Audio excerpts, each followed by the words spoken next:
Hello प्यारे दोस्तों, मैं गौरव कुमार स्वागत करता हूं आप सभी का आपके अपने YouTube चैनल सम्यक जीएस क्लासेस में।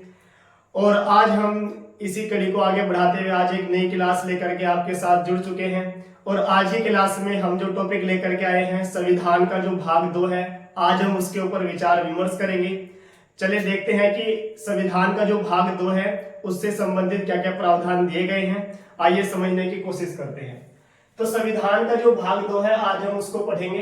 तो संविधान का जो भाग 2 है, सबसे पहले तो हमें ये पता होना चाहिए कि संविधान के भाग 2 में क्या दिया हुआ है। तो संविधान का जो भाग 2 है उसमें दिया हुआ है नागरिकता से संबंधित प्रावधान दिया गया है। तो भाग 2 में क्या है? नागरिकता। भाग 2 में क्या दी गई है? नागरिकता। अब नागरिकता से संबंधित कॉम्पिटिटिव एग्जाम में और भी बहुत सारे प्रश्न पूछे जाते हैं। जैसे कि अगर आप नागरिकता पढ़ रहे हैं तो सबसे पहले पूछा जाता है कि जो नागरिकता संबंधित प्रावधान है हमारे संविधान में, वो किस देश के संविधान से लिया गया है। तो भारतीय नागरिकता जो है हमारे संविधान में वो ब्रिटेन से ली गई है। कहां से ली गई है? ब्रिटेन के संविधान से ली गई है। अब ब्रिटेन के संविधान से जो हमने नागरिकता ली गई है, तो ये भी प्रश्न आता है कि हमारे संविधान में जो नागरिकता है वो किस प्रकार की नागरिकता है। यानी कि नागरिकता भी दो तरह की होती है, एकल नागरिकता और दोहरी नागरिकता। तो हमारे संविधान में जो नागरिकता का प्रावधान लिया गया है वो एकल नागरिकता का प्रावधान लिया गया है। कौन सा प्रावधान लिया है? एकल नागरिकता का प्रावधान लिया गया है। अब जो एकल नागरिकता का प्रावधान हमारे संविधान में दिया गया है, तो पूछा जाता है कि हमारे संविधान का जो भाग 2 है वो किस अनुच्छेद से लेकर के किस अनुच्छेद तक समाप्त हो जाता है। तो संविधान का जो भाग 2 है वो अनुच्छेद 5 से स्टार्ट होता है। अनुच्छेद 5 से स्टार्ट होता है और अनुच्छेद 11 तक जाकर के वो समाप्त हो जाता है। क्योंकि इससे पहली क्लास में पढ़ चुके हैं संविधान का भाग 1, जो कि अनुच्छेद 1 से स्टार्ट होता है और अनुच्छेद 4 तक जाकर के समाप्त हो जाता है। तो ठीक उसी प्रकार अब जो भाग 2 है वो अनुच्छेद 5 से स्टार्ट होगा और 11 तक जाकर के वो समाप्त हो जाएगा। अभी जो 5 से लेकर के 11 तक जो अनुच्छेद है, इन सभी अनुच्छेदों में नागरिकता से संबंधित बताया गया है। अब देखते हैं एक एक आर्टिकल में क्या क्या बताया गया है। देखिए, सबसे पहले तो नागरिकता को पढ़ने का जो सबसे आसान तरीका है, बहुत ही अच्छे तरीके से समझ में आ जाती है नागरिकता। उसमें सबसे पहले आपको एक आर्टिकल पढ़ना होता है और आर्टिकल क्या है? 11। अगर आपने अच्छे से अनुच्छेद 11 को समझ लिया है तो ये समझिए कि नागरिकता का आधे से ज्यादा टॉपिक आप एकदम से समझ जाएंगे। ऐसा क्या दिया गया अनुच्छेद 11 में? देखो, अनुच्छेद 11 में कहा गया है कि संसद को यह अधिकार है, संसद को यह अधिकार है कि वह नागरिकता से संबंधित कोई भी कानून बना सकती है, यह नागरिकता से संबंधित कोई भी अधिनियम बना सकती है। क्या कहा गया इसमें? यानी कि संसद को यह अधिकार है। किसको दिया गया अधिकार? संसद को यह अधिकार है कि वह नागरिकता से संबंधित अधिकार है कि नागरिकता से संबंधित कानून बना सकती है। तो नागरिकता से संबंधित कानून बना सकती है। अब अगर हमारी संसद को यह अधिकार दिया गया है कि वह नागरिकता से संबंधित कानून बना सकती है, तो इसी शक्ति का प्रयोग करते हुए हमारी संसद ने इसी का प्रयोग किया 1955 में। और 1955 में भारतीय नागरिकता अधिनियम 1955 लागू हो जाता है, यानी कि इंडियन सिटीजनशिप एक्ट 1955। तो क्या आता है? कि भारतीय नागरिकता अधिनियम, भारतीय नागरिकता अधिनियम 1955। देखो, ये जो है ये बहुत इंपॉर्टेंट है, क्योंकि इसी के द्वारा क्या बताया गया है। देखो, एक बात और याद रखना, ये भारतीय नागरिकता अधिनियम आर्टिकल 11 में नहीं आता, ये इसमें नहीं आता, ये अलग से है। सिर्फ अनुच्छेद 11 में यह कहा गया है कि संसद को यह अधिकार है कि वह नागरिकता से संबंधित कानून बना सकती है। और इसी शक्ति का प्रयोग करते हुए, इसी अधिकार का प्रयोग करते हुए हमारी संसद ने एक कानून लेकर के, एक अधिनियम लेकर के, जिसको भारतीय नागरिकता अधिनियम 1955 बोला गया। अब इस अधिनियम के द्वारा क्या बताया गया? इस अधिनियम के द्वारा बताया गया है कि जो भारतीय नागरिकता है वो 5 प्रकार से ग्रहण की जा सकती है। कितने प्रकार से? 5 प्रकार से ग्रहण की जा सकती है। अब वो 5 प्रकार कौन से हैं जिनके माध्यम से आप क्या कर सकते हो? भारतीय नागरिकता को ग्रहण कर सकते हो। तो आइए समझते हैं वो 5 प्रकार कौन से हैं। सबसे पहला कौन सा है?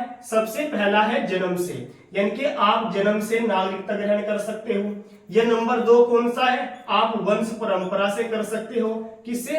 वंश परंपरा से कर सकते हो, वंश परंपरा से कर सकते हो। और उसके बाद जो नंबर 3 है, नंबर 3 में क्या है? पंजीकरण से, यानी कि बाय रजिस्ट्रेशन, पंजीकरण से भी आप क्या कर सकते हो?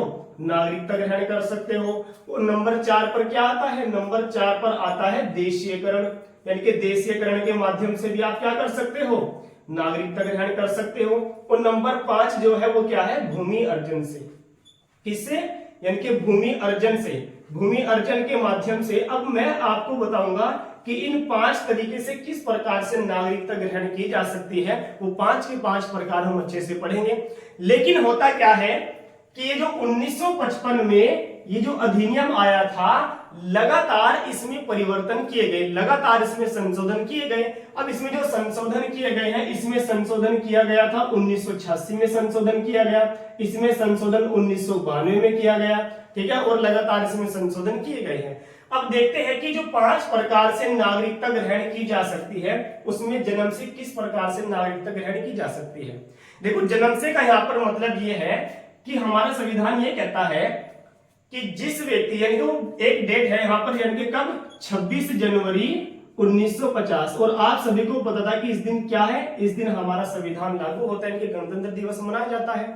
तो ये कहता है, यानी कि 26 जनवरी 1950 के बाद भारतीय भूभाग में जन्म लेने वाला प्रत्येक नागरिक, यानी कि 26 जनवरी 1950 को या उसके बाद भारत में जन्म लेने वाला प्रत्येक व्यक्ति भारत का नागरिक होगा।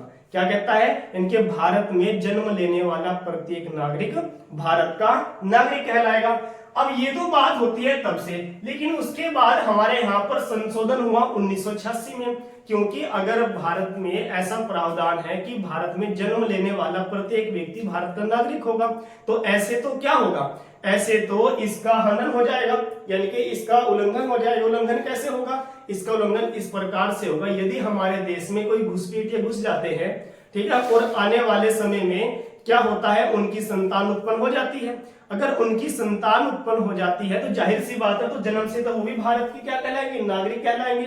तो इसलिए हमारी संसद ने दोबारा फिर इसमें संशोधन किया, और संशोधन करने के बाद ये बताया कि जन्म से वही व्यक्ति भारत का नागरिक होगा जिसके माता पिता में से किसी एक के पास भारतीय नागरिकता होगी। जी हाँ, यानी कि उसके माता पिता में से किसी एक के पास क्या होनी चाहिए? भारत की नागरिकता होनी चाहिए। वही व्यक्ति क्या होगा? भारत का नागरिक कहलाएगा। तो अब समझते हैं क्या, यानी कि वंश परंपरा से। अब वंश परंपरा से कैसे नागरिकता ग्रहण की जा सकती है? वंश परंपरा से नागरिकता इस प्रकार ग्रहण की जा सकती है, यदि कोई भारतीय व्यक्ति जो किसी अन्य देश में रह रहा है और उसके माता पिता में से कोई भी भारतीय है, यानी कि अगर कोई व्यक्ति जो विदेश में रह रहा है, कहां पर रह रहा है? विदेश में रह रहा है, और उसके माता पिता कौन है? उसके माता पिता भारतीय हैं, तो इस आधार पर क्या होता है? तो वंश परंपरा के आधार पर वह व्यक्ति भी भारत का नागरिक कहलाएगा, क्योंकि उसके माता पिता अगर भारतीय हैं तो जाहिर सी बात है उसका वंश कहां पर है? इंडियन है, यानी कि भारतीय है। तो इस प्रकार वंश परंपरा के आधार पर विदेश में निवास करने वाले व्यक्तियों को भी नागरिकता ग्रहण की जा सकती है, इनको नागरिकता ग्रहण कर सकते हैं। लेकिन अगर हम बात देखें तो इसी का प्रयोग अब यहाँ पर होता क्या है? 1992 में। अब 1992 में जो संविधान संशोधन किया गया था नागरिकता से संबंधित, उसमें यह बताया गया है कि इससे पहले में तो क्या था? यानी कि माता पिता में से, माता या पिता में से कोई भी एक भारतीय होना चाहिए। लेकिन होता क्या है कि जैसे ही 1992 का संविधान संशोधन आता है तो इसमें बताया गया है कि केवल माता की नागरिकता के आधार पर जी हाँ, केवल माता की नागरिकता के आधार पर ही भारतीय नागरिकता ग्रहण की जा सकती है। अगर किसी के पिताजी की नागरिकता है और माता की नहीं है तो उनकी संतान को भारतीय नागरिकता नहीं मिलेगी। यानी कि माता की नागरिकता के आधार पर ही भारतीय नागरिकता ग्रहण की जा सकती है। ठीक है, उसके बाद में यहाँ पर इसमें अलग से संशोधन किया, यानी कि 2003 में संशोधन किया गया, 2005 में संशोधन किया गया, फिर 2015 में, फिर 2019 में, यानी कि कई प्रकार के संशोधन आप नागरिकता में देखने को मिलेंगे आपको। ठीक है, तो यानी कि जन्म से और वंश परंपरा से, यानी कि दोनों से आपको अच्छी तरह से समझ में आ गए होंगे।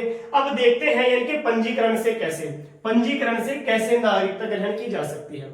पंजीकरण से नागरिकता इस प्रकार से ग्रहण की जाती है कि यदि कोई व्यक्ति भारतीय नागरिकता ग्रहण करना चाहता है और वह मान लो कि आज कोई व्यक्ति भारत सरकार को यह बता रहा है कि मैं भारत की नागरिकता ग्रहण करना चाहता हूं, ठीक है, आज उसने एक पत्र ऐसा लिखा है सरकार को, तो क्या होता है कि जिस दिन वो पत्र ये लिख रहा है उससे 6 माह पहले वो भारत में रह रहा हो और इस 6 माह के अलावा भी वह 5 वर्ष से भारत में रह रहा हो, यानी कि 5 वर्षों में, और जिस दिन वह भारत सरकार को यह सूचना दे रहा है उससे भी 6 महीने पहले वह भारत में यदि निवास कर रहा है तो पंजीकरण के माध्यम से भारतीय नागरिकता ग्रहण कर सकता है। लेकिन उसके लिए भी एक कंडीशन है, अगर कोई व्यक्ति पंजीकरण के माध्यम से नागरिकता ग्रहण करना चाहता है तो हमारे संविधान की जो 8वीं अनुसूची है, 8वीं अनुसूची में क्या दी हुई है, 8वीं अनुसूची में जो 22 भाषाएं हैं ना उनका उल्लेख किया गया है।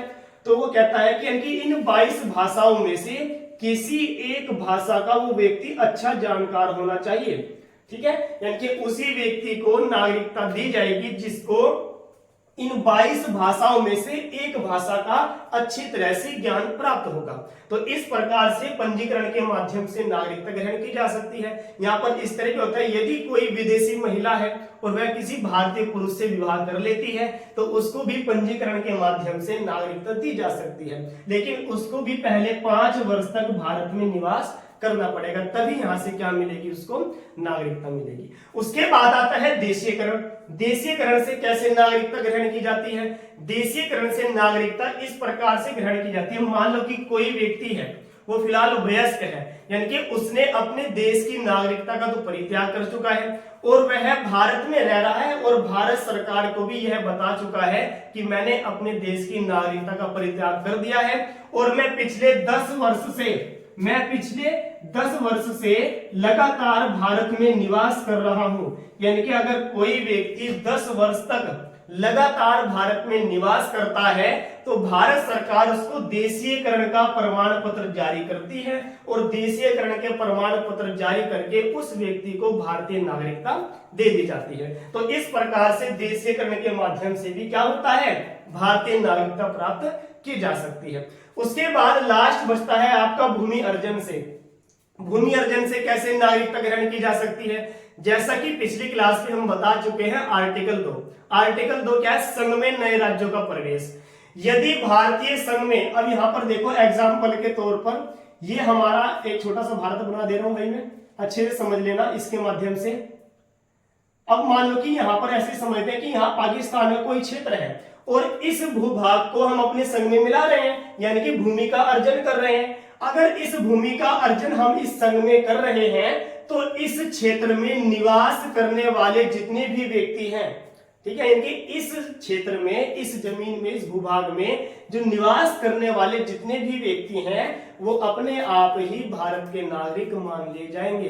इस प्रकार से भूमि अर्जन से नागरिकता उन व्यक्तियों को दे दी जाती है। तो आज ये बात समझ में, यानी कि जन्म से, वंश परंपरा से, पंजीकरण से, देशीयकरण से और भूमि अर्जन से, इन 5 तरह से हमारे देश की नागरिकता ग्रहण की जा सकती है। ये किसमें बताया गया है? भारतीय नागरिकता अधिनियम 1955 में बताया गया है। और आर्टिकल 11 में क्या है? आर्टिकल 11 में संसद को यह अधिकार है कि वह नागरिकता से संबंधित कानून बना सकती है। और इसी आर्टिकल का प्रयोग कब किया गया था? 1955 में, 86 में, 92 में, 3 में, 5 में, 15 में और 19 में। ठीक है, यहां तक बात समझ में आई है? ठीक, तो आशा करता हूं कि आप सभी को ये जो 5 प्रकार से नागरिकता ग्रहण की जाती है ये आपको अच्छे से समझ में आ गई होंगी। अब इसके बाद जो आर्टिकल 5, 6, 7, 8, 9 और 10, इन आर्टिकल में नागरिकता से संबंधित क्या क्या प्रावधान दिए गए हैं, इसको जानने के लिए आप नेक्स्ट वीडियो का इंतजार कीजिए। और अगली क्लास में आर्टिकल 5, 6, 7 और 8 इन सब के बारे में सारी सूचना आपको दे दी जाएगी। सारे जो कंसेप्ट होंगे वो सारे बता दिए जाएंगे,